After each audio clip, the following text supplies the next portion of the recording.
Se você acha que está tendo um dia ruim, pense de novo, porque nada, absolutamente nada, se compara ao que os homens enfrentaram em Stalingrado. Isso não foi só uma batalha, foi o fim do mundo, tijolo a tijolo, respiração congelada. Um lugar onde o tempo parou e a morte virou rotina. Foi o pior lugar da Terra na Segunda Guerra Mundial. Talvez o pior lugar onde um homem poderia estar.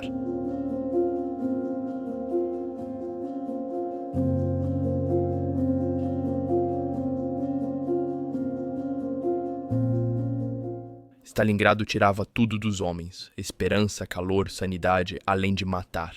O frio podia parar seu coração à noite. A fome devastava regimentos e o inimigo estava em todo lugar, acima, abaixo ou escondido atrás da parede destruída com baioneta ou bala. Até o inferno poderia parecer gentil em comparação. Comparado a isso, as praias da Normandia eram um paraíso. Comparado a isso, Verdun era organizado. Stalingrado era caos, puro, implacável, um caos esmagador. E aqueles presos ali foram deixados para lutar, passar fome e morrer em uma cidade de fantasmas. Nos últimos 5 anos, li inúmeros relatos sobre a Batalha de Stalingrado. Cartas, diários, memórias e lembranças deixadas nas cinzas. Hoje, quero compartilhar com vocês alguns dos piores e alguns dos mais impactantes. Essas histórias vêm de várias perspectivas: jovens, idosos, pessoas quebradas e desafiadoras. Algumas eu vou narrar na voz do próprio soldado para aproximar você do que ele viu e sentiu. Outras contarei em terceira pessoa, especialmente quando os detalhes forem muito fragmentados ou intensos para capturar só em primeira pessoa. O que você vai ouvir é real. Estas são as vozes de Stalingrado.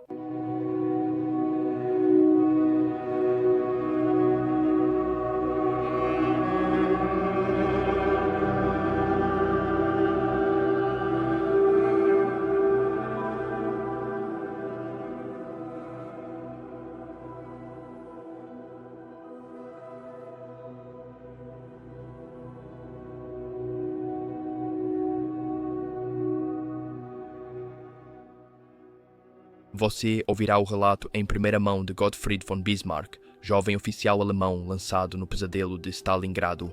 Sua história nos leva desde os voos finais para a cidade condenada, ao frio amargo da estepe, até os últimos dias desesperados do 6º Exército cercado. É um raro vislumbre das linhas de frente em colapso, da fome, do desespero e do colapso psicológico de um exército abandonado. Em suas palavras, você ouvirá não apenas o que aconteceu, mas como foi sentir tudo aquilo. Esta é Stalingrado, vista pelos olhos de um soldado que viveu aquilo e que, ao final, já sabia que a guerra estava perdida. No fim de agosto de 1942, nosso 178, o regimento rompeu a cabeça de ponte norte do rio Don em Vurtiaty.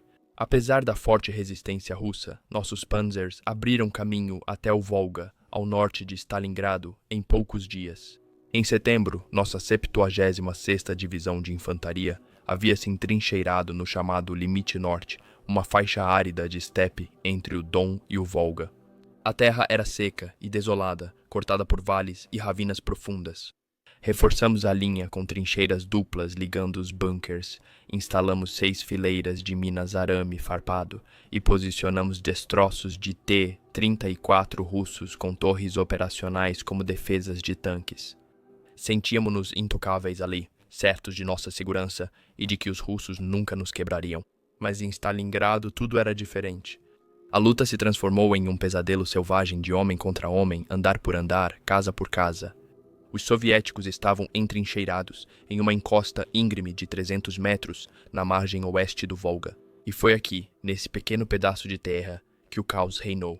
O campo de batalha era tão estreito que armas pesadas eram inúteis. Nunca conseguimos tomar completamente esse terreno porque, não importava o quanto lutássemos, os soviéticos nunca paravam de reabastecê-lo do outro lado do rio. A guerra estava em seu auge de absurdo. Visitei uma vez uma companhia onde alemães controlavam o porão e o andar superior, e russos ocupavam o térreo do prédio. Nenhum dos lados destruía a casa, com medo de perder sua posição ou o calor. À noite, havia um acordo silencioso, um cessar-fogo para resgatar os feridos e trazer comida. Durante o dia, as facas voltavam a aparecer. Como carroça puxada por cavalos, não estávamos prontos para o inverno rigoroso. Faltava abrigo para os animais e madeira para aquecer ou construir trincheiras. Tudo precisava ser levado por centenas de quilômetros do oeste do Don. Mandamos quase todos os cavalos para o outro lado do rio e ficamos só com alguns para os carros de suprimentos. Essa escolha nos custaria tudo. Quando os soviéticos nos cercaram, não conseguimos mover a artilharia pesada. Ali começou o fim.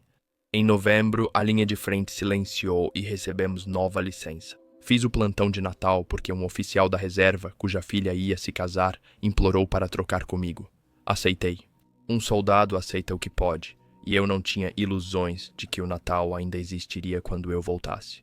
No dia 15 de novembro, embarquei no trem em Kalash, a última estação antes de Stalingrado. 4 dias depois, em 19 de novembro, os soviéticos iniciaram a Operação Urano. Em 22, o 6º Exército foi cercado. Passei 4 semanas tranquilas em casa, na Pomerânia. Seria a última vez que eu veria aquele lugar. A imprensa alemã não comentou. Ninguém, nem minha família ou centros de comando, sabia da catástrofe recém-ocorrida. Se alguém no batalhão de reserva em Potsdam soubesse a verdade, teria me impedido de voltar. A ignorância não me fez ficar. Em 14 de dezembro, peguei o trem para o leste, partindo de Berlim. Em Kharkov, recebemos ordem de descer. Todo o pessoal do 6º Exército deveria desembarcar. Oficiais para a reserva do Führer, nos disseram. Ninguém explicou o que isso significava, mas os sussurros já tinham começado. Algo estava terrivelmente errado em Stalingrado. Mesmo assim, dizíamos a nós mesmos que o 6º Exército não poderia estar cercado. Era impensável. Em Rostov-do-Don, os rumores sobre um cerco ficaram mais fortes. Fui transferido para atuar como ligação com o exército romeno, mas os romenos já tinham ido embora. O que restava fugiu em pânico, deixando tudo para trás. Em 23 de dezembro, nosso grupo improvisado de 40 oficiais e alguns soldados chegou a Shir, 280 quilômetros de Stalingrado. Recebemos ordens de formar um Kampfgruppe para defender a cidade. Havia 6 oficiais para cada soldado e nossas únicas armas eram pistolas. A maioria dos homens eram tropas de suprimento, motoristas, cozinheiros, tratadores de cavalos, homens sem experiência de combate. Foi loucura. Acampamos no único abrigo, nossos vagões de trem, que felizmente eram aquecidos. Nenhum inimigo apareceu, nenhuma ordem chegou, não havia nem mesmo uma frente de verdade, apenas estepe aberta e medo.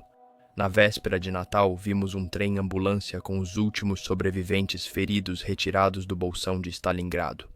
Seus corpos estavam magros, deitados em vagões cheios de palha. Ao vê-los, lembrei da árvore de Natal que minha mãe preparou para mim. Num impulso, coloquei-a na plataforma congelada. Acendemos velas. Feridos, andantes e esquecidos reuniram-se em silêncio.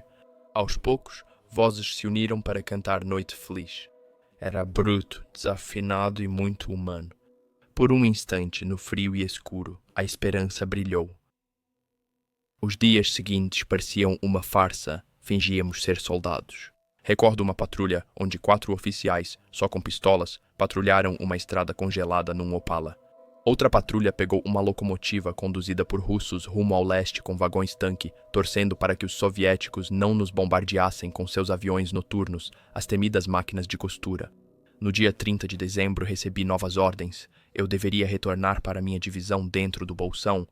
A maioria dos oficiais já estava morta e a unidade precisava de substitutos. Fiquei feliz em voltar para meus homens, mesmo cercados. Eu tinha certeza de que escaparíamos. A ideia de que poderia ser algo sem esperança simplesmente não me passava pela cabeça. Antes de voar, visitei o escritório do Estado-Maior. Lá, reconheci Alexander Stolberg, primo da minha cunhada, agora ajudante pessoal do Marechal de Campo Manstein. Ele me recebeu calorosamente e me convidou para ver o Marechal. Na reunião, disse que voltava para a frente. Manstein me interrompeu. O que quer dizer com chamada à frente? Fui claro para ele. Naquela noite, para minha surpresa, ele me convidou para jantar com sua equipe. Depois ele citou o jantar em Vitórias Perdidas, e Stolberg também lembrou, chamando minhas ações de dever prussiano. Parece nobre, mas eu só cumpria ordens como soldado. No dia seguinte, fui ao campo de aviação. Meu bombardeiro Heinkel estava sobrecarregado com pão, munição e combustível.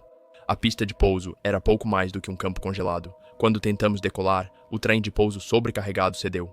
A aeronave deslizou centenas de metros de barriga no chão. Milagrosamente não explodiu. Saímos ilesos, cobertos de poeira e em um silêncio frio. Me deram a chance de não pegar o voo de volta ao bolsão de Stalingrado. Vamos tomar um café no Kranzler, disse-me o oficial da Luftwaffe. Foi nesse momento que minha chamada devoção prussiana ao dever foi realmente posta à prova. Eu recusei. Cheguei bem a tempo da segunda tentativa de decolagem. Era um pequeno grupo de voo, 3 aeronaves, sem escolta de caças, nenhum estava disponível. Já estávamos no espaço aéreo soviético quando caças russos nos atacaram. Os outros 2 bombardeiros foram atingidos e descartaram seus suprimentos antes de desviar, sem tentar pousar. Nossa aeronave pousou, mas não havia tempo. Os soviéticos já miravam o campo de pouso. Cada vez que um avião pousava, os projéteis vinham em seguida. A ordem era clara. Pousar, descarregar, embarcar os feridos e decolar novamente. Ficar no solo por 1 minuto a mais e você estava morto. Vi homens esmagados por caixas de pão congelado lançadas apressadamente dos aviões. O frio deixava tudo duro como ferro. Eu me afastei rapidamente e saí dali o mais rápido possível. Fui um dos últimos oficiais levados de avião. Poucos dias depois, o campo de aviação caiu para o Exército Vermelho. Fui ao comando da divisão e entreguei a mensagem de Manstein. A situação é ruim, mas ainda há esperança. Meu comandante disse para não repetir essas palavras. Recusei. Eu acreditava que era errado, insultante, mentir para homens que já sabiam que estavam morrendo. Naquela noite, fui para a linha de frente. Meu regimento improvisou uma linha defensiva 30 quilômetros a oeste de Stalingrado. Dos 45 oficiais originais, restávamos só 6. Comandei um grupo de combate de cerca de 30 homens após meu antecessor ser gravemente ferido no dia anterior. Ninguém da minha antiga unidade de pioneiros restou. Todos caíram. Os homens que agora eu comandava eram estranhos. Eles estavam espalhados por trincheiras rasas, cavadas sob 1 metro de neve, em uma estepe aberta e congelada. Só podíamos nos mover quando as nuvens cobriam a lua, rastejando entre as posições à noite. Nossas antigas linhas fortificadas foram ocupadas pelos soviéticos. Estávamos deitados em planícies abertas e ventosas, tentando cavar abrigos no gelo e na terra a 15 a 20 steins. Iluminamos nosso bunker tripulado com cabos de telefone improvisados e o cobrimos com peças de aeronaves reaproveitadas. Quando a comida chegava, era à noite. Se não, improvisávamos ou ficávamos sem. Em 6 semanas fora, tudo mudou. O 6º Exército passava fome e os suprimentos aéreos eram sempre insuficientes.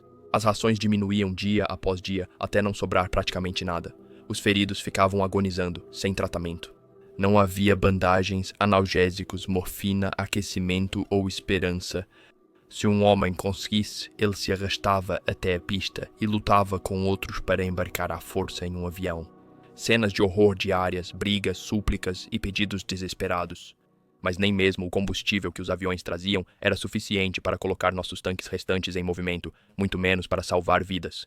As ambulâncias estavam paradas, então transportávamos feridos entre nós quando possível.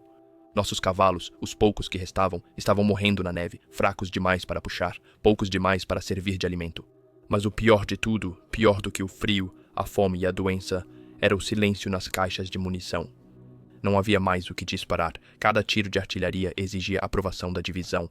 Um ataque russo já não era mais se, mas quando. Quando viessem, estaríamos quase indefesos. Essa era a realidade de Stalingrado no início de janeiro de 1943. Sem combustível, sem comida, sem remédios, sem balas, sem esperança de alívio. E mesmo assim, de alguma forma, os homens ainda lutavam. No dia 8 de janeiro, completei 22 anos. 2 dias depois, tudo começou. Uma grande ofensiva soviética atingiu o setor norte. Resistimos um dia, depois romperam nossas linhas. Recuamos, centímetro a centímetro, de volta a Stalingrado, sempre sob a escuridão. Metade dos homens dormia, enquanto a outra metade mantinha os russos afastados. Durante a retirada, todo veículo abandonado era revistado, cada assento e caixa em busca de comida. Se achássemos uma lata de carne, nosso grupo triplicava de tamanho.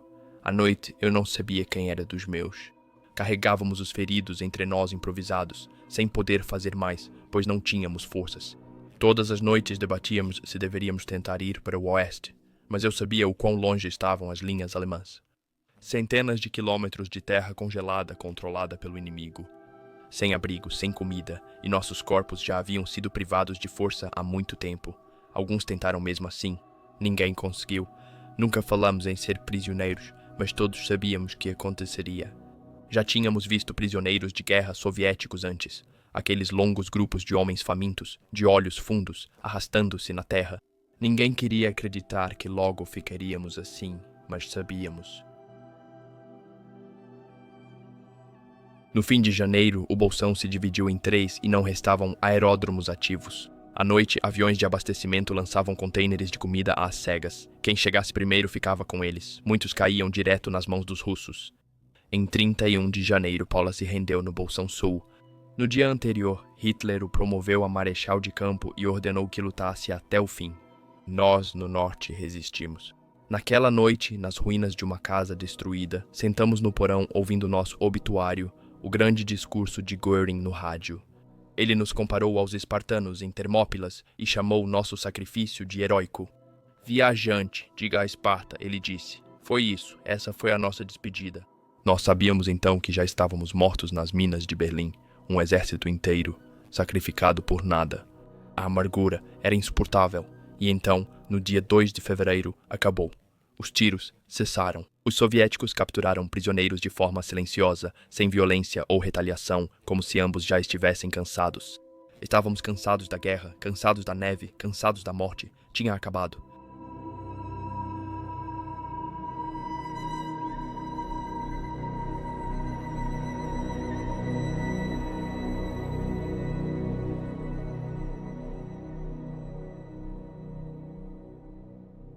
Este é o relato em primeira mão de Mikhail Daimel, um mecânico de voo que testemunhou a batalha de Stalingrado, não das trincheiras, mas dos céus acima. Em 81 missões, Mikhail Daimel enfrentou artilharia antiaérea, ataques de caças e frio intenso, lançando bombas no início e depois pão e combustível para o exército faminto preso abaixo. Ele testemunhou o fim dos aeródromos de Pitomnik e Gumrak e viu feridos lutando desesperados por um lugar em sua aeronave. O que segue é a história dele. Sobrevivência, perda e dever cumprido até o fim sobre uma cidade que virou cemitério. Depois das minhas missões sobre o Cáucaso e o Mar Negro, foi nos céus acima daquela cidade amaldiçoada que a minha guerra mudaria. Meu 139º voo começou em 21 de agosto de 1942. Naquela manhã, às 6h30, lançamos nosso primeiro bombardeio contra as tropas soviéticas. Voamos novamente naquela tarde do campo de Kramatorsk, a oeste de Stalingrado. Nos dias seguintes, os ataques aumentaram. No dia 23, fomos para Morozovsk. No dia 24, recebemos ordens claras. Iniciar o bombardeio concentrado da própria Stalingrado. 3 missões naquele dia, 06h30, 11h30 e 15h15. Cada uma delas foi um ataque em alta altitude sobre os pátios ferroviários, fábricas e bairros urbanos da cidade. Sempre fomos recebidos com forte fogo antiaéreo. A partir desse ponto até o início de outubro, nossa tripulação, sob o comando do sargento Morditrit, voou missão após missão. 58 voos de combate em 6 semanas, cada um de 2 a 4 horas e meia. Decolamos de Kramatorskaya, Morozovskaya e depois Tazinskaya, cada vez avançando em direção ao coração em chamas de Stalingrado. Na estepe Kalmuk, a noroeste da cidade, havia um desfiladeiro que chamamos de Vale Grati. Estava cheio de forças russas e recebemos ordens para bombardeá-lo várias vezes. Repetidos ataques diurnos contra tropas soviéticas ocultas nesses desfiladeiros. Às vezes, parecia que estávamos tentando bombardear a própria terra até ela se render. Atacamos as estações ferroviárias da cidade, fábricas de armamentos e até mesmo aeródromos a leste do Volga. Caças e artilharia antiaérea eram constantes. Nossas aeronaves frequentemente voltavam danificadas, mas de alguma forma nenhum dos meus tripulantes jamais se feriu. Voamos repetidamente. Recordo uma noite especial, minha 196ª missão, em 2 de outubro de 1942. Decolamos de Kramatorskaya no nosso Heinkel, recento, e 11h20h45. Às 23h estávamos a leste do Volga caçando aeródromos inimigos quando os holofotes nos encontraram. As armas antiaéreas dispararam, mas não fomos atingidos. Contudo, nosso rádio parou de funcionar. Não ouvíamos nossa base. Nossos transmissores funcionavam, então nos ouviam, mas não sabíamos onde estávamos. Voamos às cegas na escuridão. O tenente Winkler, nosso observador, gritou ao piloto: "Willie, vire para o oeste ou vamos direto para as mãos do Ivan." Mas com o combustível acabando, apostamos em voar para o sul, esperando encontrar o Mar de Azov. Às 4h30 o vimos, água escura sob um amanhecer pálido. Mas não havia combustível para chegar aos nossos aeródromos. Nós circulamos, encontramos um campo a 15 quilômetros ao norte de Berdiansk e fizemos um pouso de emergência. Mantivemos o trem de pouso recolhido, pois pousar normalmente na estrada estreita poderia ser fatal. Derrapamos pelo campo, com frio e vivos. Depois veio a longa marcha de volta para a base. Em outubro, nosso piloto foi transferido, a equipe se desfez e as perdas devastaram a unidade. Fiquei na reserva. Após uma licença em dezembro, retornei à linha de frente e integrei uma nova equipe sob comando do cabo Adriano como mecânico de voo. Agora, estávamos voando apenas em missões de suprimento. O 6º Exército havia sido cercado. Nosso papel mudou: levar comida e retirar feridos, se possível. Minha primeira missão com a nova tripulação, meu 198º voo, foi em 12 de janeiro de 1943. Decolamos de Novocherkassk em um R-111 às 7h45. Pousamos no campo de aviação de Pitomnik 2 horas depois. O que vimos ali me marcou. Soldados alemães feridos em uniformes imundos, mal conscientes. Homens da organização Todd, geralmente de meia idade, usavam uniformes oliva claro. Ficaram presos ao consertar as estradas para a cidade. Descarregamos os recipientes de comida. Um soldado raso veio da Alemanha apenas para entregar peças de reposição. Distribuímos sacos de pão. 8 feridos e um correspondente de guerra embarcaram. Apesar de estar crivado de buracos de artilharia antiaérea, 50 projéteis atravessaram a cauda e a fuselagem traseira. Decolamos de novo e retornamos em segurança, mas o campo de aviação caiu poucos dias depois. Após a perda de Pitomnik em 15 de janeiro, só restou Gumrak, mas aquele campo era um cemitério. Explosões por todo lado, carcaças queimadas e falta de combustível. Ainda assim, as ordens do Marechal de Campo Milch eram rígidas. Os pousos eram obrigatórios. Nossa terceira Staffel do Kampfgeschwader 55 passou de 27 para 12 tripulações. Em 18 de janeiro, só 3 de nós estavam operacionais. Naquela noite, com temperaturas de menos 20 graus Celsius no solo e menos 40 graus Celsius no ar, fomos até o campo de aviação de Novocherkassk. O sargento Mor Lochner resmungou no caminho sobre um mau pressentimento. Ele não estava errado. Decolamos em nosso Rei-111 às 20h40, chegamos a Gumrak. Às 22 horas tentamos pousar, mas havia destroços bloqueando a pista, uma aeronave destruída parada ali no escuro. Abaixamos e recolhemos o trem de pouso várias vezes, circulando, mas nunca recebemos o sinal e não conseguimos pousar. Abrimos a escotilha inferior e empurramos os sacos de pão um a um em pé sobre o vento gelado que vinha do chão. Outra equipe fez igual. Uma terceira não voltou. Na missão seguinte, 2 noites depois, o caos se repetiu. Circulamos 90 minutos com pouco combustível, sem onde pousar. Lançamos suprimentos do ar e retornamos. Mesmo seguindo a lógica, desobedecemos ordens e tivemos que fazer um relatório. Ninguém respondeu. Missões diurnas foram proibidas. Veríamos claramente a destruição de dia. Talvez tivéssemos pousado. Mas eles não permitiram. Depois que Gumrak caiu em 21 de janeiro, restou-nos uma última opção. Pista de emergência improvisada próxima ao centro de Stalingradsky. Voamos para lá em 22 de janeiro. A cena que nos recebeu quebrou o que ainda restava em nós. Soldados com uniformes finos estavam em silêncio no frio de menos 30 graus Celsius, congelados juntos, em grupos curvados e imóveis. Descarregamos pão e recipientes o mais rápido possível. Um oficial de artilharia antiaérea veio até nós com um testamento no bolso e pediu que o entregássemos à última máquina a partir. No dia seguinte, ao pousarmos de novo, ele já não estava. Não podíamos desligar os motores, pois não havia caminhões de aquecimento. Drenamos combustível dos nossos tanques para permitir que os veículos em terra se movessem. De centenas de feridos, só conseguimos levar 5 tripulantes sobreviventes de uma aeronave abatida. Isso era tudo que podíamos levar. Voamos para Stalino, recarregamos com munição de infantaria em carcaças de bombas, voltamos e lançamos para nossas tropas cercadas. Na manhã de 23 de janeiro, pousamos de novo em Stalingradsky. Durante a descarga, surgiram caças russos. Eles abriram fogo. Eu saltei e retribuí com uma metralhadora. 15. De alguma forma, nenhum de nós foi atingido. Nenhum ferido foi atingido, mas durante a correria para sair, ouviu-se um som, um baque surdo e nauseante. Viramos e vimos um corpo sem cabeça caindo perto da hélice do motor esquerdo. O sangue encharcou o trem de pouso, sem outros vestígios. Um gendarme de campo próximo ficou pálido. Encontramos e identificamos o corpo. Houve silêncio, mas não podíamos lamentar, pois os russos podiam voltar a qualquer momento. Seguimos descarregando, suportando a dor com mãos e corações frios. 8 homens feridos foram colocados na aeronave. Tantos outros que tínhamos visto no dia anterior, rostos que agora reconhecíamos, tiveram que ser deixados para trás. Havia um que eu lembrava especialmente. O braço engessado, os olhos nos observando com uma esperança silenciosa. Mais uma vez, ele foi deixado para trás. Enquanto nos preparávamos para a decolagem, Adriano me disse para sair e verificar a cauda. Um dos profundores entortou no pouso ao atingir neve compactada de quase 40 centímetros.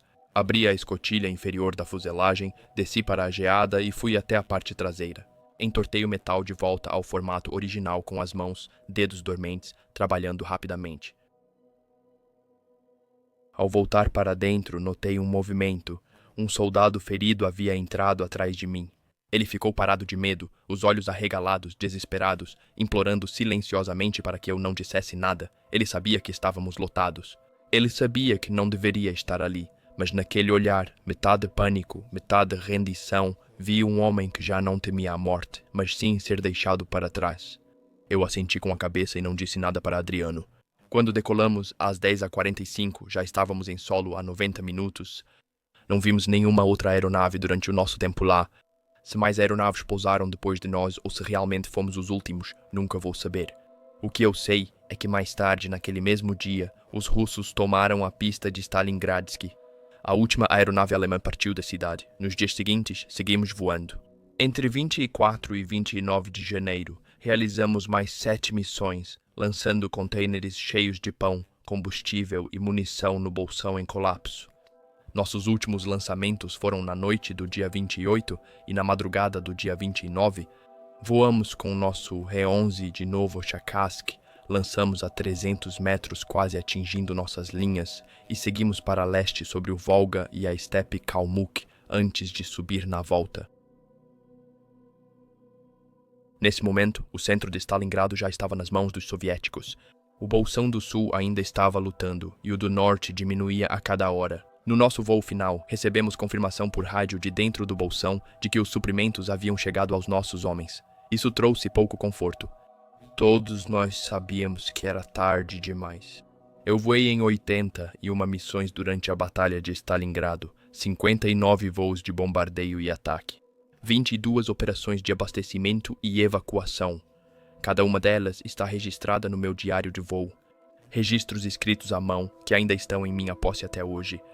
Nós éramos obrigados a documentar cada missão, cada alvo, cada resultado. Esses registros mostram uma história em números, mas as memórias são outra coisa. Muitas vezes escapei da morte por pouco. Meu terceiro grupo, liderado pelo cabo Peter Adrian, que voou comigo para o bolsão, foi abatido em 5 de março de 1943, perto de Marefa, nos arredores de Kharkov. A aeronave caiu em chamas, sem sobreviventes. Eu não estava a bordo porque estava com febre. O sargento Mor Ramsberger havia ocupado o meu lugar. Ele morreu no meu lugar.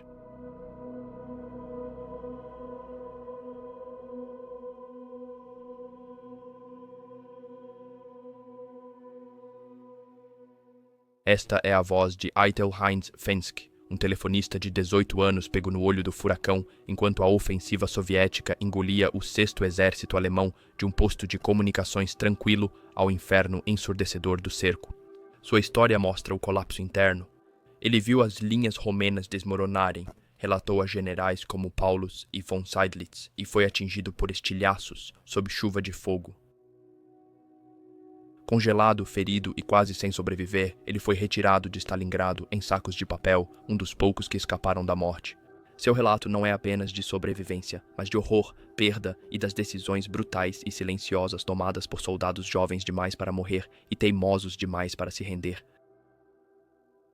Pouco antes da meia-noite de 17 de novembro de 1942, o frio aumentava a cada hora e a lua lançava um brilho estranho sobre a estepe. Às 22 horas eu estava de serviço na central telefônica do batalhão, previsto para ser substituído às 2 horas. As linhas estavam silenciosas, sem interrupções, apenas o zumbido de fundo habitual da guerra. Algumas companhias da linha de frente começaram a relatar algo estranho. Barulho alto de motor, um rugido mecânico profundo vindo de longe. Eu deixei meu posto por um momento, saí no frio e escutei. Estava lá, distante, mas inconfundível. Eu relatei ao ajudante e então, pouco antes das 2 horas, o horizonte explodiu. Trovões de artilharia e órgãos de Stalin atingiram a 3ª Divisão de Infantaria Romena à esquerda. O barulho era como nada que eu já ouvira, um verdadeiro inferno caindo do céu. Com a lua cheia víamos tudo. Línguas de fogo avançam destruindo trincheiras e postos de comando. Os romenos fugiram em desespero, seus casacos de pele de carneiro preta os faziam parecer um enxame de formigas sob o fogo. Tanques e veículos blindados vieram em seguida, avançando diretamente dos setores de Kletskaya e Serafimovich. A infantaria veio logo atrás. Carroças puxadas por cavalos traziam morteiros e munição. A ponta de lança da ofensiva soviética havia chegado e não iria parar. 2 dias depois, em 19 de novembro, veio uma mensagem da 44ª Divisão de Infantaria. Enviei a mensagem ao comandante do batalhão imediatamente. O 6º Exército está cercado. O cerco de Stalingrado é real. Recebemos ordens de recuar, desmontamos a central telefônica, carregamos na carroça e partimos. Como operador de linhas, recebi roupas de inverno especiais, verde acinzentadas e brancas, além de um anorak reversível acolchoado para isolamento. Sozinho nos degraus, consertando fios, era preciso mais que um rifle para sobreviver. Aquele traje provavelmente salvou minha vida várias vezes, não só do frio, mas também do que veio depois. Ao sair, passamos por um grande depósito de suprimentos. Estava lotado de equipamentos, rações, roupas, tudo o que não recebíamos há semanas. Soldados de infantaria correram aos portões. Os sentinelas tentaram bloqueá-los com fuzis, mas alguns homens corajosos avançaram e ameaçaram: saiam ou morram. Os guardas sumiram. Dentro, os homens enchiam seus casacos com cigarros, conhaque, tudo o que podiam levar. Eu ignorei os luxos e enchi as pernas do meu terno com latas de sardinha portuguesa, cada lata com sua pequena chave de metal. Também peguei 2 garrafas de conhaque. Achei que se esse frio não passasse, uma gota de bebida no gelo derretido poderia manter meu coração batendo. Não era apenas saque, era sobrevivência. O pão ficou escasso. Uma lata de sardinha por dia, rica em óleo e gordura, era a única coisa que impedia meu corpo de congelar. Em 21 de novembro, a cavalaria russa, apoiada pela infantaria, atacou nossa nova linha em Vershnaya Buzinovka. Sem o 177º Batalhão Autopropulsado, teríamos perdido. Eles seguraram a linha, tanque a tanque. No dia 23, nossa nova linha de frente estava em algum lugar perto de Golobayatal e Ludzianskoye. Fui orientado a reconhecer a área e relatar por rádio. Em Akhimask, ao amanhecer, cruzei uma ponte de madeira feita pelos engenheiros e segui para o oeste, entrando em vilarejos quase abandonados. Tropas romenas vagavam sem armas, a maioria já tinha desistido. Quando a noite caiu, encontrei abrigo no andar de cima de uma pequena casa. Deitei com o fuzil em um braço e o rádio no outro, observando os romenos ao redor. Não confiava neles. Eu pensava, será que vão me roubar ou me matar enquanto durmo? Quando amanheceu, tudo seguia igual. Eu poderia ter fugido ali. Eu sabia que ainda havia unidades alemãs a oeste do Bolsão. Eu poderia ter me passado por um retardatário, atravessado as linhas e desaparecido. Me virei. Cruzei o Don de volta à fornalha, encontrei meu batalhão e relatei o que vi. Nosso comandante perguntou se a divisão poderia romper pela ponte. Em teoria, sim, mas na realidade, não. Logo depois, fui chamado. Diante de mim estavam oficiais superiores, incluindo o general von Seydlitz e o marechal de campo Paulus. Jefreita Fenska, releite o que viu, eles ordenaram. Expliquei claramente. A situação na ponte do Don, a estrada, o colapso dos romenos, a dura realidade. Aquela ponte mais tarde seria destruída pelos nossos próprios pioneiros. Os russos usaram seus restos para nos perseguir de novo. Estabelecemos nova linha em Baburkin. Em nossos flancos estavam os restos devastados dos 134º e 132º regimentos. O 177º Batalhão de Canhões Autopropulsados afastou os blindados russos, destruindo quase 134 em menos de um mês. Sem eles, estaríamos perdidos. Em 4 de dezembro, os soviéticos lançaram um novo ataque blindado que repelimos. Atacamos a colina 124,5. Avancei no ataque e fui atingido por um ricochete no pulso esquerdo, um fragmento de aço. Minha mão inchou como um melão. Cortei com minha faca para sangrar e pressionei o ferimento no casco frio de um blindado. Esse gelo salvou minha mão. No dia 12 de dezembro, ao entardecer, atacamos para conter um avanço soviético. Às 17 horas, um projétil caiu a 100 metros à esquerda. Outro caiu a 50 metros à direita. O terceiro caiu em cima de nós.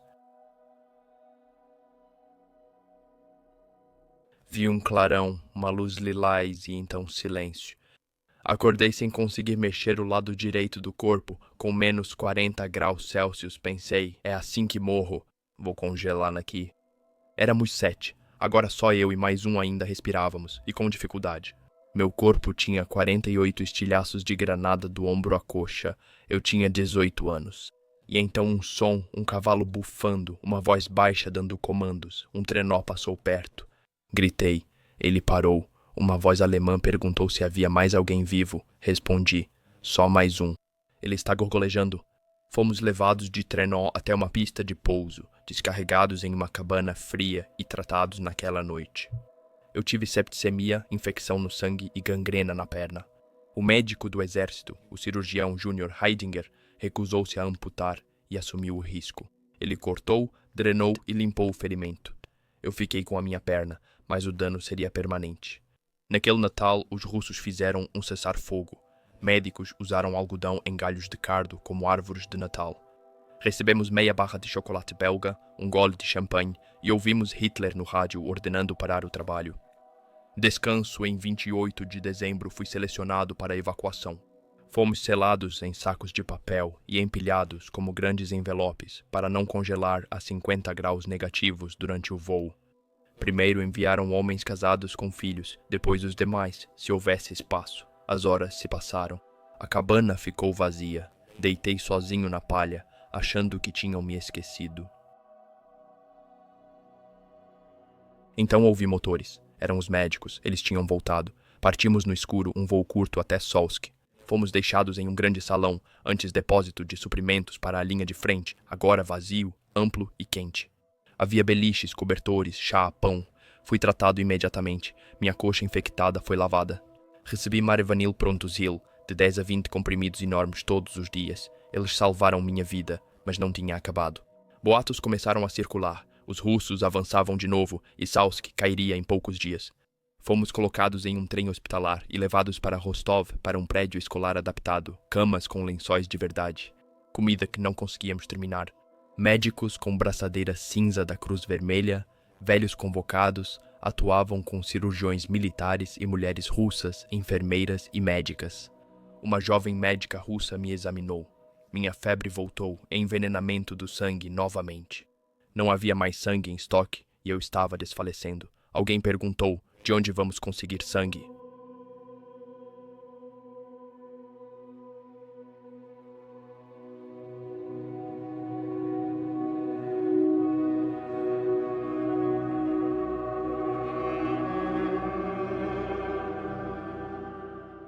Este é o relato de Wilhelm Goerck, um artilheiro alemão que testemunhou o colapso final de Stalingrado das linhas de frente aos campos de prisioneiros. De sua posição próxima ao Volga, ele viu o Exército Vermelho apertar o cerco, viu os postos de comando caírem um a um e esteve entre os últimos defensores antes de se render nas ruínas congeladas. Mas seu sofrimento real começou após o fim dos combates. Despido, caminhou descalço na neve e foi levado em trens da morte aos campos da estepe do Volga. Esta não é uma história de vitória, É uma história de sobrevivência, de ver milhares desaparecerem em silêncio e de retornar à vida quando toda esperança parecia enterrada. Este é o testemunho de Wilhelm Gurka. Nossa bateria número 2 já havia sido dividida. Metade dos homens estava de licença e não havia retornado. O posto de controle de tiro estava posicionado perto da igreja velha, voltado para o Volga. O sargento Mor Grunewald supervisionava a posição. Montamos nosso posto avançado de observação de artilharia em uma antiga casa de banhos, antes usada pelos russos como quartel-general regimental e divisional, até a capturarmos. De cima, tínhamos uma ótima vista. Em dias claros, víamos até o outro lado do Volga. Observávamos os russos avançarem com sua artilharia em plena luz do dia. Naquele momento, o tenente Wüster, comandante da bateria, ainda estava de licença. Na ausência dele, o tenente Hildebrand assumiu o comando, e depois que ele foi promovido a ajudante, o tenente Beagle assumiu o comando. Estava no posto VB, nosso ponto de observação avançado, como operador de rádio. A cada 10 dias, o sargento Mor Specht e mais 3 pessoas se revezavam na ravina onde o posto ficava, a apenas 15 metros do inimigo. As linhas entre nós e eles eram tão próximas que cada ação precisava ser feita por trincheiras de comunicação rasas, sempre sob fogo de morteiro. Nossa bateria continuava perdendo homens. Todos que não fossem essenciais eram transferidos para a bateria número 1, que, sem canhões, agora atuava como infantaria no rio. Em 17 de dezembro, recebemos ordem para destruir o equipamento não essencial. Assumimos o controle de 2 canhões e marchamos para o sul, em direção ao local onde os Panzers haviam se reunido para se preparar para uma tentativa de romper e se juntar ao 4º Exército Panzer, mas, justamente quando estávamos começando a desmontar tudo, a ordem foi cancelada. Ficamos, do fim de dezembro ao início de janeiro. O tenente Wüster retornou de avião. O tenente Beagle foi transferido para a bateria do Estado-Maior. O posto de comando do batalhão foi transferido para uma antiga fábrica de combustível entre o campo de aviação e a Praça Vermelha. O capitão Langner comandava agora. No início de janeiro, fui retirado do posto avançado e reassignado ao posto de comando do batalhão. A frente do Volga estava mais silenciosa, porém não pacífica. Só podíamos atirar artilharia em alvos confirmados, e mesmo assim só 2 ou 3 tiros. Enquanto isso, os russos respondiam com baterias inteiras para matar um único homem. O ar estava amargamente frio, de menos 25 a menos 30 graus Celsius. Tempo lindo para a Força Aérea Russa, que sobrevoava o céu o dia todo. O antigo prédio do comando foi transformado em hospital de campanha, identificado com uma cruz vermelha. Os russos bombardearam mesmo assim, incendiando-o com fósforo. A luta na estepe estava se aproximando cada vez mais. Homens feridos e atrasados enchiam as ruínas da cidade. Todas as unidades já estavam presentes. Os mortos e feridos vagavam entre as pedras. Nosso cirurgião, Dr. Hengst, fez o que pôde com o pouco que tinha. Distribuímos as rações que podíamos poupar. Nunca era o suficiente. No dia 20 de janeiro, o posto de comando do regimento foi transferido para a nossa localização. O tenente-coronel von Stumpf assumiu o comando, tendo o capitão Schmidt como ajudante. Uma semana depois, no dia 28, as forças russas romperam as linhas e chegaram ao Volga ao sul de nós. Perdemos contato com os setores do sul. Naquela noite, o capitão Schmidt tentou escapar descendo o Volga com alguns oficiais. Se eles conseguiram sair, eu não sei. No dia seguinte, 29 de janeiro, os mantimentos finais do refeitório foram divididos entre os que ficaram no posto de comando. As carnes frias foram distribuídas na noite anterior. Naquela tarde, um único Panzer IV entrou na rua e abriu fogo contra as posições de infantaria e morteiro inimigas. Os russos reagiram com força total, a artilharia bombardeou a rua e nosso posto de comando foi destruído. O tenente-coronel von Stumpf e o capitão Langner foram ambos mortos. Quando anoiteceu, deixamos o bunker e fomos para um porão próximo, já cheio de sobreviventes de outras divisões, inclusive do esquadrão de caças Jagdgeschwader Udet, comandado pelo capitão Dr. Munscheit. Tínhamos sido ignorados durante os combates. Agora estávamos presos em nosso próprio bolsão em miniatura, cercados por todos os lados. Resistimos o máximo que pudemos, mas quando a última de nossas munições acabou e nossos fuzis foram destruídos, não restou nada com que lutar. Nós nos rendemos na manhã de 30 de janeiro de 1943. Os primeiros russos que vimos não roubaram nada de nós. Eles nos ofereceram cigarros e charutos achados em nosso depósito capturado. Wojna kaput, skoradamoi, disseram, a guerra acabou, vocês logo irão para casa. Alinharam cerca de 250 de nós e marcharam para o sul com um só guarda. Depois de uma curta distância, o guarda foi dispensado. Foi aí que o saque começou. Civis e soldados nos cercaram, arrancaram tudo que estava visível, relógios, cintos, luvas, até mesmo casacos. Chegamos à estrada sul e seguimos em direção a Beketovka. Uma unidade soviética motorizada passou por nós e qualquer um que não saísse do caminho rápido o suficiente era simplesmente atropelado. Depois de vários quilômetros, fomos tirados da estrada e levados até a linha férrea entre Stalingrado e Beketovka. Lá, nos deram um pão para ser dividido entre 8 homens e um arenque salgado para cada um. Essa foi a nossa comida pelos próximos 8 dias. Ao retornarmos à estrada, uma unidade russa nos esperava. Tudo o que restava nos foi tirado. Alguns homens perderam as botas e ficaram descalços na neve, a menos 30 graus Celsius. Naquela noite, fomos levados ao campo de Beketovka, onde milhares de prisioneiros estavam em casas destruídas e sem janelas. Sem cobertores ou roupa de cama, só pisos de pedra e fome, éramos 50.000. O campo tinha 2 velhos caminhões Opel Blitz capturados, usados apenas para levar cadáveres aos desfiladeiros. Funcionavam o dia inteiro. Havia uma cozinha, mas atendia poucos homens. Alguns só conseguiam comer uma vez por semana. A maioria não tinha essa sorte. No final de fevereiro, fomos colocados em vagões de carga, de 80 a 100 homens por vagão. Havia beliches de tábuas, um buraco no chão como banheiro e um fogão de ferro com um pedaço de metal para rachar lenha. Para comer, 2 fatias de pão duro e mais um arenque salgado, sem água. Quando o trem parava, os mortos eram deixados ao lado dos trilhos. Ao chegarmos, fomos divididos entre 2 campos, Bauer e Neumann, ambos na antiga República Alemã do Volga. Os doentes eram transportados entre nós por bois, guiados por prisioneiras russas da vila de Bauer. A vila era bonita, mas seu povo havia sido deportado e agora era uma prisão. Dos 1.000 homens alojados lá, 30 morriam por dia nas primeiras semanas, disenteria, tifo, fome.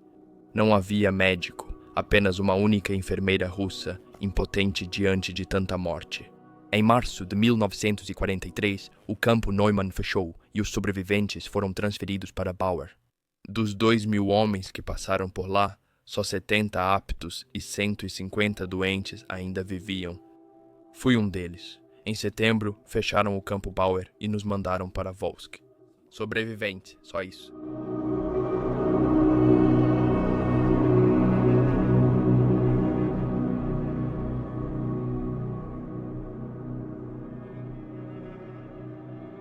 A história de Joseph Goebbels parece um sonho febril, mas era real. No inferno congelado de Stalingrado, Goebbels não só lutava contra a infantaria soviética, mas também escoltava espiões pela terra de ninguém, enfrentava tropas de choque mongóis sob pontes e resgatava camaradas feridos de ninhos de metralhadora cobertos de sangue e fósforo. Seu relato revela uma das visões mais brutais e surreais do abismo oriental da guerra, onde nada, nem ordens, honra ou sanidade era garantido. Isso não é ficção. Isso é Stalingrado, visto pelos olhos de um homem que sobreviveu ao fim do mundo.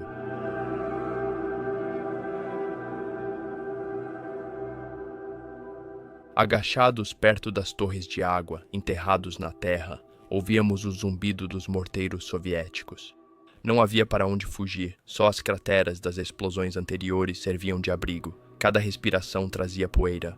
Os Stuka uivavam sobre nós às vezes, mas até sua fúria parecia um sussurro diante da resistência que enfrentávamos. Às 13 horas veio a ordem, cavem trincheiras, era tudo o que podíamos fazer. O 269, o regimento de infantaria soviético, estava à nossa frente, entrincheirado e impiedoso. Não conseguíamos avançar, não podíamos nem levantar a cabeça. Então ficamos ali como animais, naquelas covas rasas, crateras e trincheiras deixadas pelos russos, cuidando de pequenos ferimentos, protegendo os mortos e esperando a noite chegar. Naquela noite, vimos nosso destino chegar. 10 bombardeiros inimigos apareceram no leste, voando em nossa direção com maxilares cerrados. De repente, caças alemães surgiram e atravessaram a formação. Metade dos bombardeiros caiu em chamas em segundos. O restante se dispersou com suas bombas e sumiu para o leste, cruzando o Volga. Teríamos visto tudo claramente se alguém tivesse ousado levantar a cabeça acima da cratera, mas faltou coragem. Estávamos paralisados, esquecidos pela nossa própria artilharia, sem ajuda. Só caos e sujeira. Nossa seção já havia sofrido grandes perdas. Alguns dos meus camaradas já tinham partido, outros gritavam e se contorciam na lama. Os médicos exaustos cambaleavam entre corpos, trabalhando às cegas no barulho e na escuridão. Tudo se misturava: tiros, saltos, escavações, ordens gritadas, feridos sendo carregados, caixas de munição arrastadas, linhas telefônicas reconectadas, pão e chá amargo do cantil engolidos às pressas, tiros contra ondas de russos avançando. Quando anoiteceu, saímos da linha de frente, substituídos por caçadores para descansar, mas até isso já não fazia sentido. Nosso pelotão de veículos motorizados estava reduzido a 10 homens mal conseguindo ficar de pé, apenas 30% de sua força original. No dia seguinte, encontramos abrigo na carcaça de um prédio perto das antigas salas de prontidão na estrada para Gumrak. Recebemos a notícia de que a colina 102 havia sido atingida ao amanhecer por um dos bombardeios mais pesados até então. Bombardeiros de mergulho atacavam em ondas, enquanto Heinkels lançavam bombas sucessivamente. A artilharia disparava sobre nossas cabeças em direção à colina e ao aterro leste, seguida de foguetes, granadas e fuzis. Mas mesmo com todo aquele fogo, mesmo com todo aquele sangue, os russos ainda mantinham a colina. 2 dias depois, recebi reforços. Eram garotos inexperientes, sem experiência de combate. Do tipo que te olhava como se fosse só mais um exercício de campo. Mas a batalha, pela colina 102 e pela estação ferroviária do norte, nunca diminuiu. E os croatas, na nossa divisão, eram os únicos avançando, empurrando em direção ao aterro. Logo depois, nosso batalhão foi dissolvido. Minha companhia, exausta e desgastada, foi incorporada ao ataque à seção norte da estação ferroviária. Nosso objetivo era cercar os defensores russos da colina 102 pela retaguarda. Em 28 de setembro, atacamos rastejando entre trens em chamas e destroços, avançando de cratera em cratera. Com apoio da artilharia e Luftwaffe, avançamos até a chamada raquete de tênis, um laço nas linhas ferroviárias. Depois que tomamos a ponte do norte, o ataque cessou, muitos mortos e feridos. Assumimos a defesa. No mesmo dia, conquistamos a colina 102 e retomamos contato com nossos isolados. Me escondi sob a ponte do norte, na empunhadura da raquete de tênis, mas foi um pesadelo. Os soviéticos estavam entrincheirados nas ruínas da fábrica de metal laser e na caixa de sinal destruída ali perto. A luta era de casa em casa, cratera em cratera, ruína em ruína. Recebi novas ordens com mapas atualizados. Lembro de Hans Mus Berner, sargento de suprimentos, vindo até mim pelos vales atingidos por estilhaços. Ele estava sempre pensando nos cavalos, em como mantê-los vivos, em como conseguir mais aveia. Escrevi para ele uma nota assinada autorizando coletar ração do silo recém-capturado, com uma carroça e um pônei de tração. Se os russos o pegassem com aquele papel, eu teria sido fuzilado na hora ou enviado para a Sibéria por 25 anos. Dias depois, o cabo Franz Heckberger trouxe minhas próximas ordens. Manter e reforçar a posição avançada da companhia Jäger. No meu flanco direito estava o tenente Kuhnfels e seus pioneiros, junto ao Volga. À esquerda estava o tenente Geisberg e sua enfraquecida 4ª Companhia Jäger. O estado-maior do batalhão estava escondido em um grande cano de esgoto sob o pátio de manobras, com 300 metros cheio de ratos e esgoto, indo até o Volga, onde os russos também estavam, a poucos metros. O cano estava fechado com tijolos na ponta leste para mantê-los fora. Mesmo assim, eu não ficaria 5 minutos naquele túmulo. Cada projétil rugia como trovão e o fedor das lamparinas de carbureto misturava-se à podridão e sujeira humana. Sem ar fresco, sem visibilidade, sem esperança. Meu próprio posto de comando ficava logo abaixo de uma locomotiva de carga. Ela nos protegia bem contra balas e era fácil cavar na terra sob os trilhos. Guardava fuzes nos trilhos e enterrava equipamentos, rádios e itens pessoais. A gente dormia nesses buracos, ninguém construía uma latrina. Quando precisava, usávamos a pá. Fazia suas necessidades, jogava fora, limpava com areia e seguia. Um vagão latrina de aço foi destruído por morteiros um dia. Eu estava usando quando os projéteis caíram. Eu mal consegui me jogar debaixo do trem com as calças ainda abertas. De onde eu estava, via claramente a ponte, as posições russas e as ruínas da fábrica Lazur. Ao sul, um trem carbonizado inclinado marcava nosso limite com os homens de Kumfel. Atiradores de elite estavam nos destroços e equipes de metralhadora nos pilares da ponte.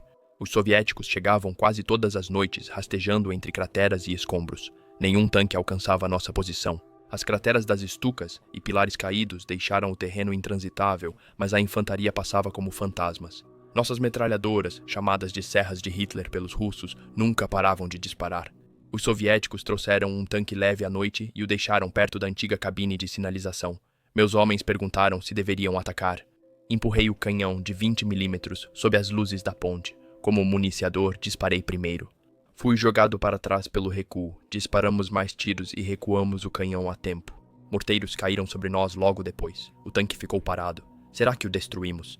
Nunca soubemos, mas ele não atirou mais.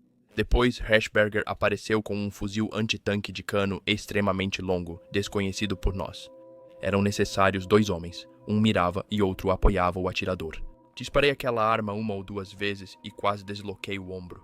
Nunca vimos o estrago que ela causava, mas nos dava esperança de lutar. Era tudo o que podíamos pedir em Stalingrado. Aquele momento em que você acreditava ter uma chance, mesmo sendo ilusão ou sem significado. Aqui fora, enterrado sob ferro e gelo, o importante não era sobreviver, mas chegar à próxima hora. O estrondo das explosões percorreu o distrito industrial como uma onda de fúria. As bombas caíram com precisão assustadora no lado inimigo da quadra, nas ruínas perto da caixa de sinalização e da fábrica de metais Lassa, onde sabíamos que as forças russas estavam. A terra se contorceu, fumaça subiu como fantasmas e o fogo das metralhadoras soviéticas vacilou. Nos encolhemos sob o aço e sacos de areia, todos prendendo a respiração, corações batendo forte. O segundo grupo de bombardeiros de mergulho avançou logo depois, cruzando a nuvem de estilhaços, destemidos e magníficos. Nem mesmo os russos conseguiam manter o fogo constante. Quando o último Stuka partiu, o lado norte do pátio estava coberto por densa névoa negra e o chão exibia aço retorcido e concreto despedaçado. Os atiradores de elite inimigos ficaram em silêncio. Seus morteiros pararam. Não havia mais gritos do outro lado, pelo menos por enquanto. Ninguém comemorou. Sabíamos como era. Já tínhamos visto isso antes. Os russos nunca terminavam. Eles eram como a maré. Você podia conter a onda, mas a água sempre retornava. O silêncio depois era terrível. Um silêncio pesado, interrompido só pelo rangido do metal e gemidos dos feridos. Aproveitamos a calmaria para mover nossos corpos e os deles. O ar cheirava a sangue, combustível, poeira úmida e carne. Supervisei a papelada de Kastner naquela tarde, rabiscando tudo agachado ao lado da locomotiva, sob a luz que sumia. As ações dele salvaram todo o setor, e até o tenente disse isso. Nunca teríamos mantido a cabeça de ponte no canto sem ele. Mais tarde naquela noite, subi de volta para a cratera sob a ponte norte. Meu posto de comando, reforçado com sacos de areia e túneis mais fundos, era um frágil refúgio em meio à destruição. Olhei para cima através de uma abertura rasgada acima dos que dormiam. O céu estava escurecendo novamente. Pensei na jovem do casaco de pele branco, no perfume que ficou no meu casaco, seus olhos misteriosos e propósito incerto. Ela era responsável pelo aumento dos bombardeios? Será que voltou pelo gelo para informar nossas posições? Eu nunca saberia, mas eu sabia que amanhã cavaríamos de novo, que mais pessoas morreriam, que alguns não veriam outro entardecer. Vi um rato gordo e ousado, alimentado pelos mortos, e senti uma calma estranha. Este lugar, essa carcaça destruída de uma antiga cidade, era o fim do mundo, o limite da razão. Mesmo assim, todo dia acordávamos para defender uma linha indefinida. A guerra já havia mudado aqui. Não se tratava mais de glória ou vitória. Era sobre não desistir, aguentar mais uma hora, ponte ou suspiro, e ao chegar a hora, morrer onde estávamos. Não por um Führer ou pela Alemanha, mas uns pelos outros e pelos últimos fragmentos de ordem em um mundo louco. Os Stukas desciam uivando como demônios gritando do céu. Na primeira passagem, lançaram bombas no complexo da fábrica Láser, onde os russos estavam fortificados. Peguei o rádio de campo e chamei o ataque. Disse que foi perfeito, pontaria excepcional. Depois veio a segunda onda com bombas maiores. Durante o mergulho, ouvíamos o assobio antes do impacto, e o setor sumia em chamas e destroços. Os canhões antiaéreos russos dispararam loucamente, lançando aço e espalhando estilhaços nos trens destruídos ao redor. Fomos instantaneamente engolidos por uma névoa sufocante de fumaça e cinzas. O céu escureceu, nossos olhos arderam. O chão tremia a cada explosão. Então vieram os Ju-8, 8 cargas mais pesadas, nenhuma visibilidade. Um vento do norte empurrou a nuvem de fumaça sobre nossas linhas, e com ela veio o terror. Pensei, eles não veem nada agora. Vão jogar as bombas às cegas sobre nós. Todos se agacharam em pânico, alguns gritando enquanto clarões vermelhos iluminavam a fumaça. Gritei no rádio, eles estão bombardeando muito perto, mas minha voz se perdeu no barulho. Então, silêncio, e por fim, uma mensagem da tripulação. Nenhuma perda. Boa sorte, Herr Lieutenant. Fora. Foi isso. Por dias, os russos não atacaram, mas a artilharia e foguetes Katyusha continuaram bombardeando nosso setor. Um projétil atingiu minha locomotiva, o tanque de óleo se rompeu. Um fio fino de óleo preto escorreu até minha trincheira. Já estava sobre ele antes de perceber, coberto de lama preta, uniforme arruinado e rosto como o de um mineiro de carvão. Sem água para limpar, usamos tiras de uniformes russos para a higiene. Cedo de manhã, ouvimos tiros atrás das nossas linhas. O gaguejar das metralhadoras soviéticas, nossa resposta rápida e depois granadas. Eles tinham subido pelo sistema de esgoto ao longo do Volga, levantado tampas de bueiro perto da estação de trem e cercado alguns dos nossos postos de comando. Acreditávamos que a mulher de casaco de pele branco tinha traído nossas posições. Ela desapareceu e logo depois os ataques se intensificaram. Nossas reservas repeliram o ataque pelo esgoto, mas esse tipo de infiltração virou rotina em Stalingrado. Então veio outro horror, projéteis de fósforo. Ouvimos o estampido e vimos faíscas. Dei uma olhada, a névoa que deixaram brilhava em branco, quase bonita, até eu respirar aquilo. Meus pulmões travaram. Pedi máscaras de gás, mas quase todos já tinham inalado. Um soldado correu até mim, brilhando com manchas de fósforo queimando no corpo. Ele estendeu a mão, suas mãos brilhando de agonia, depois convulsionou e morreu horas depois sob a locomotiva. Não pudemos evacuá-lo durante o bombardeio. Seus pais nunca souberam como ele morreu. Pela manhã, muitos de nós tinham olhos ardendo, pulmões inflamados e muco cinza saindo do nariz e boca. Alguns vomitavam sem parar. As fezes viraram líquido branco. Ainda assim, não demos muita importância. Estávamos acostumados com doenças. Icterícia e alucinações se tornaram comuns. Comecei a tremer de febre, com as articulações queimando, e ainda achávamos que era só a comida. Manteiga rançosa, água contaminada, pão estragado. No dia 16 de outubro levei algumas lascas na cabeça e no braço. Nada grave. Já não funcionava direito. Sem fazer a barba ou tomar banho há semanas, mal conseguia ficar de pé. Entreguei a companhia ao meu segundo e saí rastejando, planejando voltar em alguns dias. Não sabia que era a última vez que veria aquela trincheira. Enquanto eu caminhava em direção à estação de trem, um Il-2 soviético surgiu do sol e atacou um canhão antiaéreo próximo. Na praça da cidade, eu me joguei no chão entre os trilhos do bonde, com sorte de evitar os estilhaços. A aeronave fez sua última passagem, foi atingida e explodiu em chamas, com uma asa girando para baixo como folha. Passei por um tanque russo queimado na Praça Vermelha. No posto do regimento, um cirurgião cansado me deu uma injeção e mandou eu ir ao posto de primeiros socorros em Gumrak. Gumrak parecia um inferno. Membros decepados, amontoados, cobertos de produtos químicos e ratos mordendo os feridos. Cirurgiões dormiam em pé, abriam um homem e iam para o próximo. Vi homens feridos no estômago, drogados e largados no chão. Meus ferimentos foram limpos e enfaixados, mas eu seguia febril, com as entranhas destruídas. Minha diarreia havia piorado, meu peito doía, eu vomitava tudo o que tentava comer. Então veio a notícia.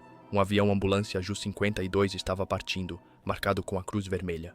Fui colocado a bordo, espremido com feridos, gemendo e congelando. Após cruzar o Don, 3 Ilyushin, 2 nos interceptaram. Estávamos sem artilheiro de cauda. O piloto pediu que alguém treinado assumisse a metralhadora. Escalei sobre os feridos, coração acelerado, e segurei a fita com mãos trêmulas. Disparei quando eles se aproximaram, mas meus primeiros tiros erraram. Um deles se afastou. Outro veio em minha direção, e eu disparei uma rajada longa. Vi faíscas saltarem da barriga dele. Ele se virou e foi embora. O terceiro nem tentou. Após a última vez, eles sumiram. Fiquei totalmente paralisado. O piloto me elogiou, mas eu desabei onde estava. Pousamos em Taganrog, no Mar Negro, onde um trem-hospital nos aguardava. Fui colocado a bordo, ainda doente, ainda com dor, meu corpo tremendo de frio e exaustão. Eu vomitava sempre que tentava comer. Mal me lembro da viagem, mas me lembro de Stalingrado, da garota de peles brancas, das queimaduras de fósforo, do fedor de óleo e sangue, dos ratos, dos gritos, do frio interminável. Lembro do som das pás raspando o chão congelado, não para trincheiras, mas para abrir covas.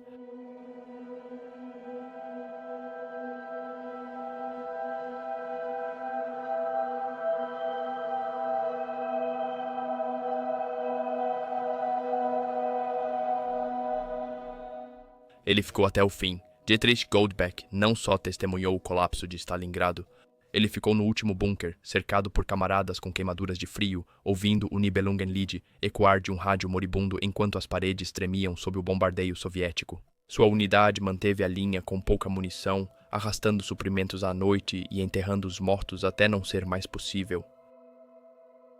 Nas últimas horas, destruíram armas, cozinharam as últimas rações e se prepararam não para a batalha, mas para o cativeiro. O relato de Goldbeck não é só a história de um soldado, mas a voz do último suspiro de um exército perdido. Quando os russos romperam o canto nordeste da curva do Rio Don, no final de novembro de 1942, nós já sentíamos uma mudança. Foi entre os dias 19 e 21 que o martelo finalmente caiu, primeiro em Bekatovka e depois mais ao sul, perto de Krasnoarmysk. O cerco ao 6º Exército começou e nosso 160º Batalhão Antitanque recebeu novas ordens. Minha primeira companhia, comandada pelo Tenente Mao, havia entrincheirado nossos canhões de 5 centímetros em posições fortificadas que vigiavam o setor divisionário ao norte, acima da linha férrea de Gumrak Leste, a fábrica de tratores. As duas companhias, com canhões autopropulsados de 7,60 e 2 centímetros, estavam mais atrás, blindados ocultos, sob redes de camuflagem congeladas e abrigos aquecidos, aguardando ordem para avançar. Montamos nosso posto de comando em uma ravina a 2 quilômetros ao sul da linha férrea, perto do quartel-general da divisão. Tudo estava assustadoramente calmo. O chão de ferro sob nossas botas, e todos os dias cavávamos novos bunkers e trincheiras de inverno, enquanto víamos as nuvens de neve surgirem na estepe. A licença foi concedida recentemente. Há mais de 20 meses a maioria dos homens não via o lar, e o embarque dos sortudos animava o moral. Sim, a icterícia passou por nós como uma foice no outono e fiquei de cama quase todo outubro. Quando a última batalha começou, estávamos esgotados. Duvido que fôssemos sequer 300 ao todo. Diria uns 280, talvez menos. Em dezembro, entrei na equipe de reconhecimento para buscar rotas de fuga. Na época, ainda acreditávamos em milagres. Lembro de ver panzers pesados com canhões navais e armas incomuns de 12,5 e 10,8 centímetros em cascos com lagartas. Pareciam monstruosos e absurdos, mas nos davam esperança. Porém, no setor norte, tudo seguia em silêncio mortal. Ao contrário da frente ocidental, onde os soviéticos testavam nossas linhas quase todo dia com tanques, nós só construíamos e aguardávamos. Os engenheiros organização Todd continuavam cavando e abrindo novas trincheiras para aprofundar as linhas. Apesar da interferência, nossos rádios ainda captavam conversas de unidades fora do bolsão, soldados de licença e convalescentes em Stalino. A maioria de nós nunca pensou que veria o ano novo de dentro do caldeirão. Ninguém imaginava que o cerco se manteria. Na véspera de Natal, estávamos cheios de expectativa, até mesmo de alegria. O Major Ryman visitou cada posição de artilharia com cigarros, chocolate e um gole de conhaque. Naquela noite, nos apertamos no bunker ao lado de uma árvore e tentamos esquecer a dureza fora. Cartas chegaram e quando os sinos da catedral tocaram no rádio, o silêncio nos envolveu. Por um tempo parecia que estávamos em outro mundo. Os Hiwis auxiliares russos continuaram estranhamente firmes. Cortavam lenha, faziam manutenção, lavavam roupas, tudo por restos de comida, sabiam que estávamos cercados. Ainda assim, não mostravam rebelião, temiam ser dispensados e não queriam ficar para trás. Na véspera de Natal, reuni alguns deles e ofereci cigarros e machorca capturada. Um deles olhou nos meus olhos, disse saber a verdade, que estávamos acabados, mas ainda queria ficar conosco. Naquela noite, eles me convidaram para o pequeno abrigo deles e cantaram suas músicas, suas vozes como fantasmas flutuando pela neve. A noite de Natal acabou com tudo. Um ataque soviético violento atingiu o flanco direito da divisão e rompeu a linha. Tentamos remendar desesperadamente, com muito sangue perdendo terreno e homens. Os dias seguintes se misturaram uns aos outros. Vento amargo, bombardeios, trincheiras ganhas e perdidas repetidamente. A gangrena tirou dedos, pés e a sanidade. Nossa terceira companhia foi dissolvida. Sobreviventes foram integrados às demais. O tenente Kreuzberg, com expressão neutra, foi enviado à retaguarda para ajudar a buscar comida para nós. Mas no dia 10 de janeiro, quando os soviéticos lançaram sua última grande ofensiva, isso já não importava mais. Nem nossas trincheiras sólidas resistiram.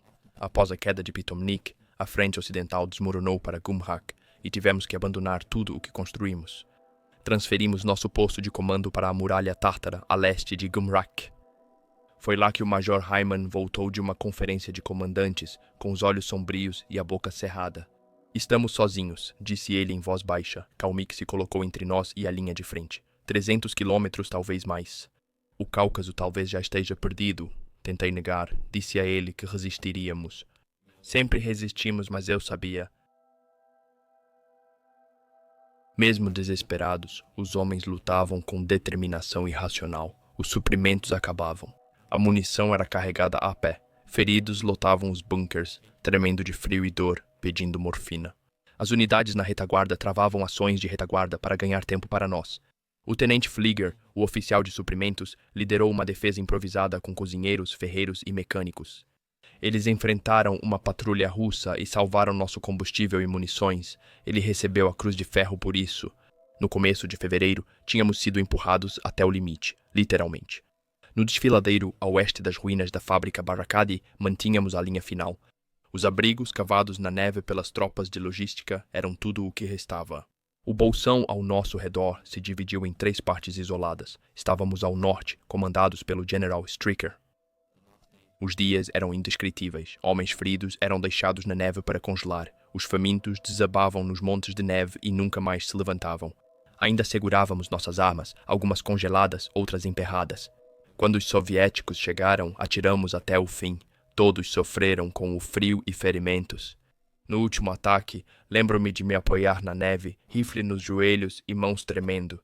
O inimigo continuava vindo e, mesmo assim, nós atirávamos. Nosso posto de comando final era em um bunker, perto do 92, o regimento de infantaria motorizada. Alguns veículos ainda se moviam, mas um por um foram destruídos. O último campo de aviação havia caído. À noite, aviões de transporte sobrevoavam, lançando pacotes para nós ou para os russos. Não havia mais linha de frente, só grupos de homens congelados, enterrados sob neve e fumaça, esperando o fim e ainda acreditando que a ajuda viria. Naqueles últimos dias, você não podia se mover durante o dia. O cerco ao nosso redor tinha se fechado tanto que até mesmo um único passo acima do solo era suficiente para atrair tiros. Cada projétil, cada bala, parecia ter o seu nome escrito. A munição estava quase acabando. Alguns canhões antitanque ainda tinham munição, mas poucos. A maioria estava silenciosa, destruída ou sem projéteis. Fomos reduzidos a contar balas, segurando cada uma como se fosse uma tábua de salvação. À noite, homens arrastavam trenós para o barranco com pão, munição e outros itens. Às vezes só algumas latas ou neve para derreter. Era sobrevivência, hora a hora. Em 30 de janeiro, começou a pior tempestade de tiros de artilharia até então. O céu se abriu e nossas trincheiras sumiram sob fumaça e metal. No bunker, ouvimos o rádio da Wehrmacht com estática. Os bolsões do sul e centro se renderam. Eles partiram. Então, como se quisessem nos conduzir ao abismo, eles tocaram a canção dos Nibelungos. Eu apenas fiquei sentado ali, olhando para a parede. Eu não conseguia acreditar que tinha acabado.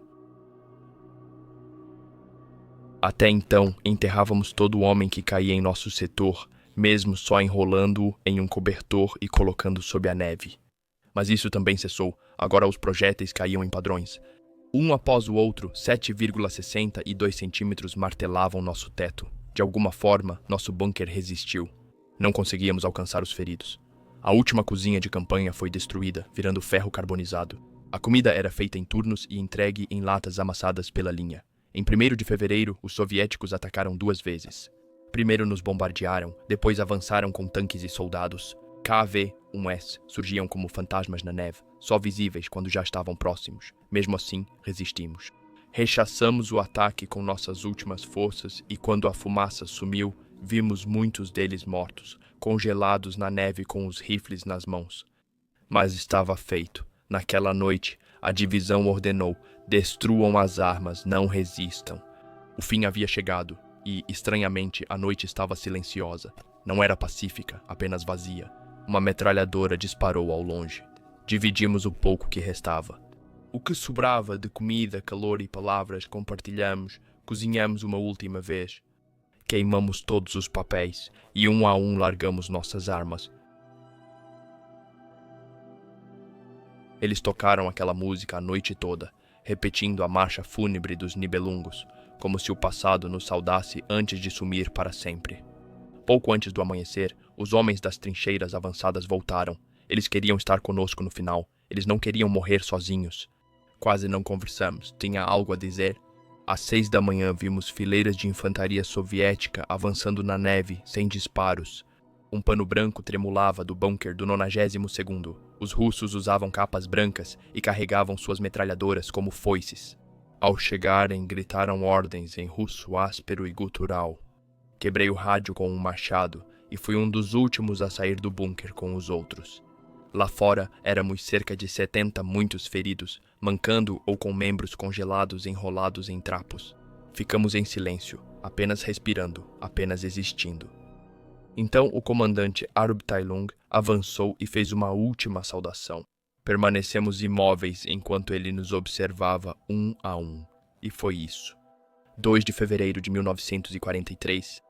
Esse foi o fim do nosso batalhão antitanque. Esse foi o fim de tudo.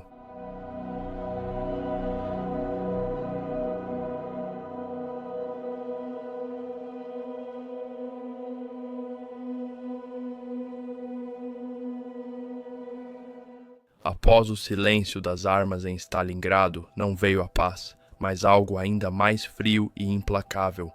Para os restos do outrora orgulhoso 6º Exército, a rendição não encerrou o sofrimento. Foi só o início de um novo tormento.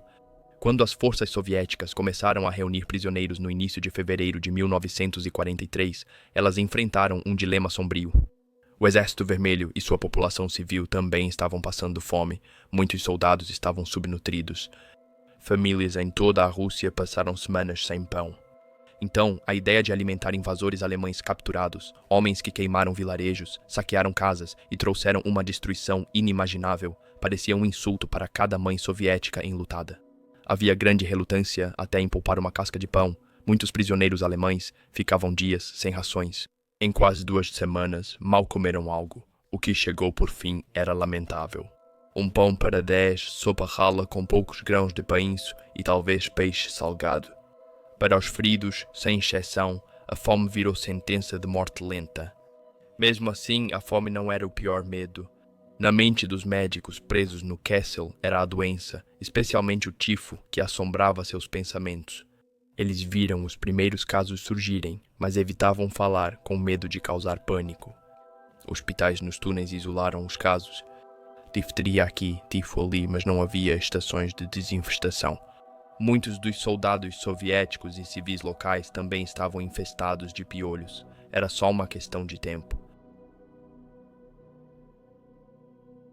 Milhares morreram, sem vontade de viver. Voltar para casa já parecia um mito, não uma possibilidade. A Alemanha agora era um sonho distante, e para muitos a morte chegava suavemente, até misericordiosamente, não em agonia, mas em apatia, um deslizar silencioso para o abismo. Ainda assim, alguns se recusaram a partir em silêncio. Alguns insistiam em viver por teimosia, outros pela fé ou pela esperança de rever esposa ou filho. Foram esses homens que recusaram morrer na imundície, que tiveram uma chance pequena, mas a marcha para o cativeiro era tão brutal quanto a batalha. O que se seguiu à rendição foram as infames marchas da morte. Homens, descritos por sobreviventes como fantasmas em trapos, mancavam pelas ruínas da Rússia. As temperaturas chegaram a 30 degrees Celsius. Não havia comida, água ou abrigo. Alguns marcharam por 5 dias seguidos, parando apenas para dormir em montes de neve ou dentro das ruínas de prédios que eles mesmos haviam bombardeado. Tiros ecoaram pelo ar congelado. Lentos, feridos, doentes ou quem não andasse era executado ou abandonado. Homens caíram na neve e não se levantaram mais.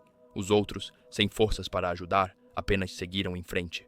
As colunas pareciam procissões fúnebres para os vivos. Alguns tentavam ficar acordados durante a noite revezando, correndo em círculos ou ficando em pé, como cavalos, sob um único cobertor para compartilhar o calor do corpo.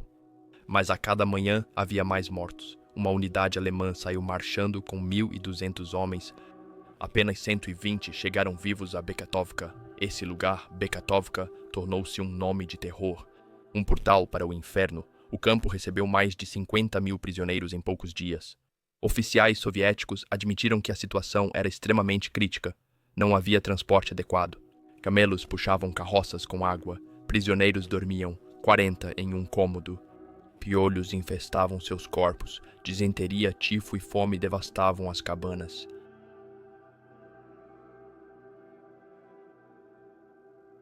Um médico descreveu uma pilha de cadáveres de quase 2 metros de altura e 100 metros de comprimento, chamada de montanha de corpos.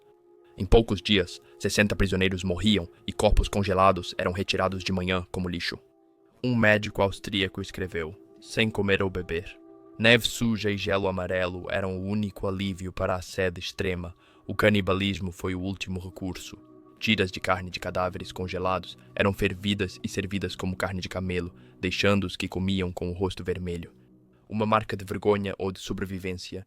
Os guardas soviéticos tentaram impedir sob a mira de armas, mas a fome já era mais forte que o medo. A disenteria afogava homens nas latrinas, o fedor era insuportável, a sujeira inevitável. Mesmo com tanta miséria, surgiam momentos inesperados de humanidade. Um jovem aristocrata, ex-conde rico, foi reconhecido por um soldado camponês que o via passar em um carro esportivo vermelho. "Se você está com fome", disse o camponês, "talvez eu possa ajudar." Ele estava trabalhando no hospital do campo e dividiu as sobras de casca de pão. Esse simples gesto salvou a vida do conde. No entanto, a sobrevivência muitas vezes dependia pura e simplesmente da biologia. Os homens grandes e musculosos, antes vistos como invencíveis, foram os primeiros a morrer. Magros e franzinos tinham mais chances de sobreviver, pois as rações não eram proporcionais. Um homem imponente e um fazendeiro de 54 quilos recebiam a mesma fatia de pão. Nesse mundo invertido, a pequenez virou força. Na primavera, os soviéticos iniciaram o transporte de prisioneiros pelo país. Os generais foram primeiro, viajando em vagões acolchoados e confortáveis. O posto tinha seus privilégios. Esses mesmos homens que antes queriam lutar até o fim, agora tomavam chá e iam para o leste. Para os soldados comuns, a viagem era infernal. Amontoados, 100 por vagão, tinham só um buraco no chão como banheiro. Sem comida, sem água, apenas pão seco, peixe salgado e a esperança de não congelar. Alguns trens levavam 25 dias para chegar ao destino. Em um dos vagões, apenas 8 homens sobreviveram. Homens lambiam geada das paredes para sobreviver. Alguns morriam à noite e seus corpos eram empilhados junto à porta para serem descartados na próxima parada. Os guardas soviéticos gritavam "Skolko kaput!" Quantos mortos! Os que sobreviveram foram enviados para lugares como Bekabad, perto de Tashkent, ou Oranki, perto de Gorky. As condições variavam. Prisioneiros cavavam represas nas montanhas de Perm. Alguns foram raspados como gado, desinfestados com pó venenoso e jogados em abrigos de terra. Outros encontraram desertores alemães trabalhando como guardas soviéticos, mais cruéis do que qualquer russo, segundo os sobreviventes. Poucos sortudos chegaram a Chuama, onde encontraram condições melhores, inclusive uma piscina. Os italianos caçavam pardais para a sopa, mas o pior seguia em Stalingrado. Foram obrigados a arrastar barcos destruídos do Volga, limpar escombros e enterrar mortos. Durante a reconstrução da cidade, o primeiro prédio foi restaurado. Foi a sede do Comissariado do Povo para Assuntos Internos, a Polícia Secreta Soviética. Prisioneiros alemães viam mulheres formando filas do lado de fora, levando comida a parentes detidos pelo regime de Stalin. Um soldado alemão disse: "Sabíamos que seríamos prisioneiros ali por muito, muito tempo, e foram mesmo." A maioria não veria o lar novamente por 10 anos. Para dezenas de milhares, esse retorno nunca aconteceu.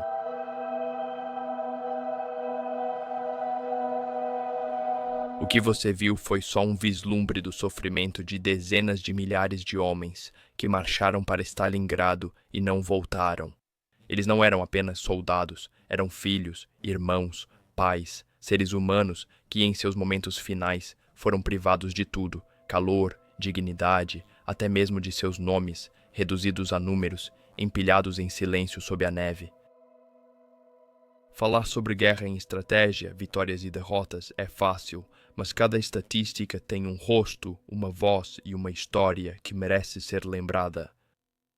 Fico feliz em compartilhar isso com vocês hoje, não para glorificar a guerra, mas para lembrar seu terrível custo. Se essa história te emocionou e você acha que esses homens não devem ser esquecidos, inscreva-se no canal. Isso ajuda a manter as memórias deles vivas e me ajuda a continuar trazendo para vocês o lado humano não contado da história que tantas vezes se perde no meio do barulho. Deixe um comentário abaixo com suas opiniões, o que mais te chamou a atenção. Se quiser apoiar mais o canal, compartilhe este vídeo com quem precisa vê-lo. Obrigado aos meus apoiadores no Patreon. Saiba mais sobre mim abaixo. Valeu por assistir.